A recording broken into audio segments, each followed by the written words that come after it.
What's up, guys, and welcome back to the next episode of the World's Pink Ward. My name's Trevor McNeil, the host of the show, and we're not going to waste any time here before we get back out onto the Rift today with LTA's last hope for a representative in quarterfinals. FlyQuest taking on the LCP's last hope as well in the Flying Oysters.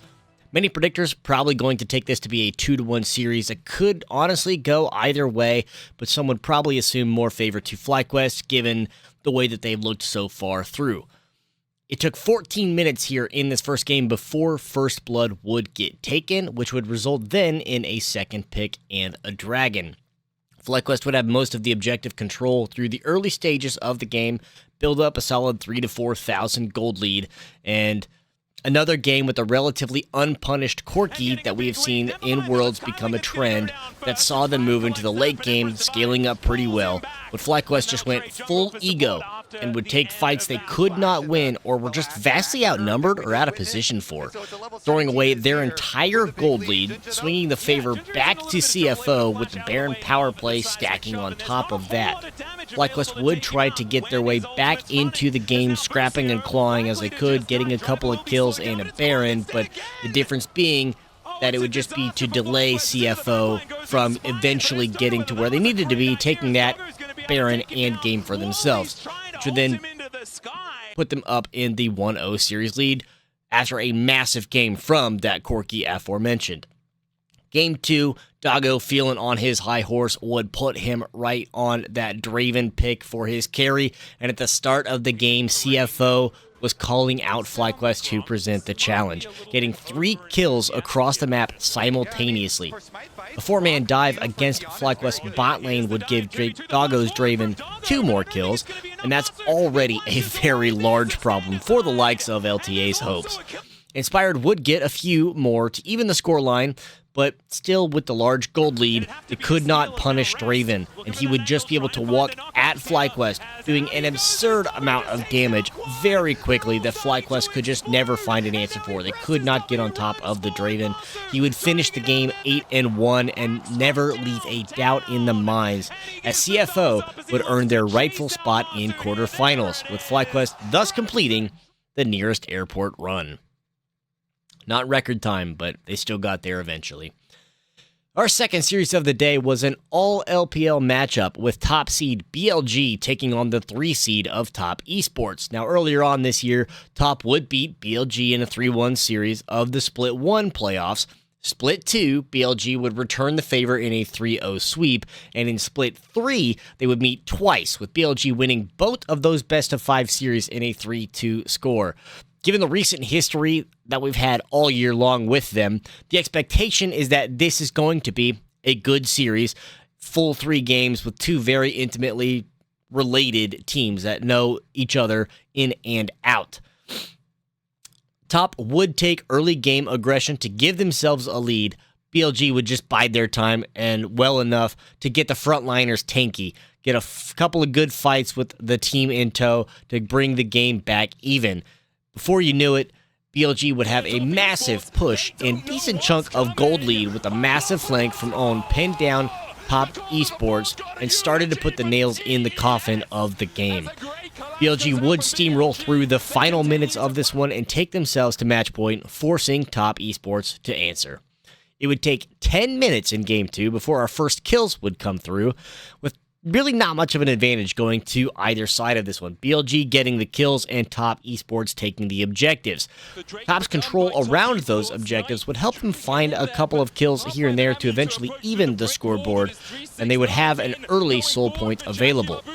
BLG would invest everything that they could to try to get a catch onto Jackie Love, but the choke point would turn the fight around for TES, giving them the Dragon Soul and increasing their lead. After that point, Top would be able to take control and power over BLG through the side lanes and then eventually into the base of BLG, evening our score at 1 apiece down to the winner-take-all match, like we all would have expected to see. Game number 3, BLG would run a stock standard composition to protect their carry, keeping Elk alive, and Top would play around a scaling composition that would overpower an aforementioned hyper carry of a single player for BLG by endgame. all things considered, hypothetically, ideally speaking.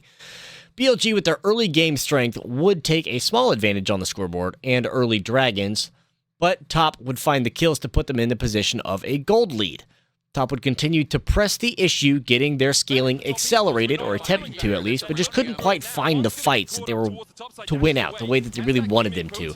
They would deny at least a couple of neutral objectives, kind of keep things relatively close, but Cream would start to be a problem. El could be able to win the solo fights against him. The problem therein lies that there's no other hyper carries on BLG like Top had, and Jackie Love can then just come in to clean up the rest of the sloppy seconds to ensure that Top wins the fights when all is said and done. A failed siege by TES would keep BLG in the mix, but a few minutes later, Top would find the late game that they needed, picking up a fight around Drake to give them the soul, and on the back of Cream's damage chart would knock out their LPL opponents and punch their tickets to the quarterfinals. Our last and final best of 3 series in the Swiss stages would host our number 2 seed from EU, Movie Stars KOI, taking on our defending back-to-back champions in T1.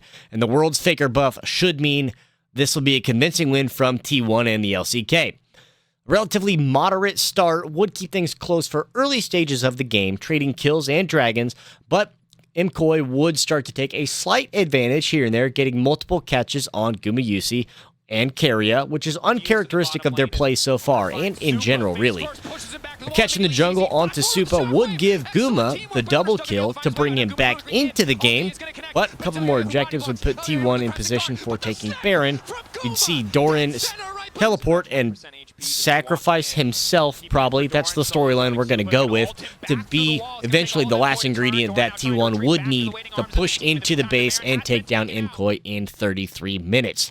The second game brought out another Vayne at Worlds at the hands of Supa for MKOI, but it would be a personal mission for T1 to put that Vayne in the dirt as often as possible, not letting him get any sort of lead, for good reason. There was a lot of fights that were close, but T1 would inevitably be the ones that would take more objectives, helping them slowly expand their gold lead throughout the mid-game. Faker's Rise and Guma's Boomerangs on Sivir would distribute good damage, but MKOI would find ways to just kind of stay alive throughout getting multiple picks in the jungle, as T1 was trying to find ways to split the defenses. Supa would try to go Super Saiyan and almost get a huge fight around Dragon, but Faker would come in and crush those dreams of a highlight play. Doran would teleport into the base as the tug-of-war around Elder Drake would start, forcing MKOI to make a choice. And unfortunately, the gamble that they made would not pay off, as T1 would knock down the defending members and the base to send themselves on to the quarterfinals to hopefully make it an unprecedented 3 world championships in a row. Now we have all 8 teams locked into quarterfinals in the bracket in the hunt for the coveted cup. Let me know down below if you're surprised at all by the T1 Worlds buff. Most of us probably aren't. But also, now that we know the teams, let me know who your favorites are to win. Honestly, probably got to be one of the 4 LCK teams, given that all 4 of them qualified, but curious to see what you guys think down below.